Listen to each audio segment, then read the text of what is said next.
mukwano gwange Yesu Kristo yeebazibwe. Mu bulamu buno mwe tutambulira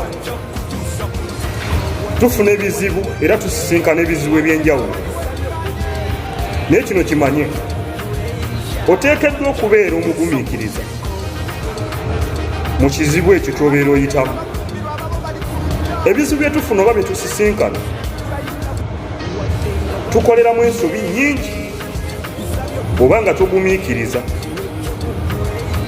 Biseera ebisinga tutekinga decision enkyamu ezitwafekitinga, okola okusalawo okubi nga kugenda kukosa oba okukosa omulala, kuyinza okutta oba okutta omuntu omulala. Mu kusalawo okubi kwoba okoze mu kizibu ekyo, kirungi nnyo okugumiikiriza. Bangi boogedde bye batandyogedde mu kizibu ky'abafunye,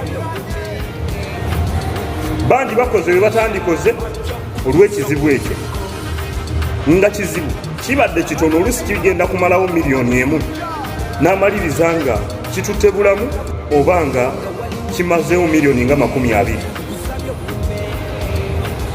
Akatono k'ofiiriddwa n'omaliriza nga kadabuliza ebirala bingi ebyonoonese.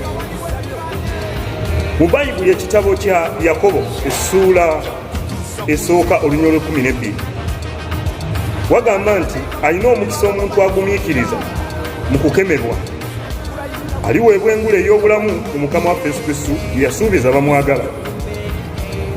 Gwe wenna omuntu ayita mu kukemebwa, mu kusoomoozebwa, mu kulumwa, kikwetaagisa okubeera omugumiikiriza, ojja kuwangula. Amazima gali nti kikuyambako n'obutakola nsobi ndala. Mukama akumpeera omukisa.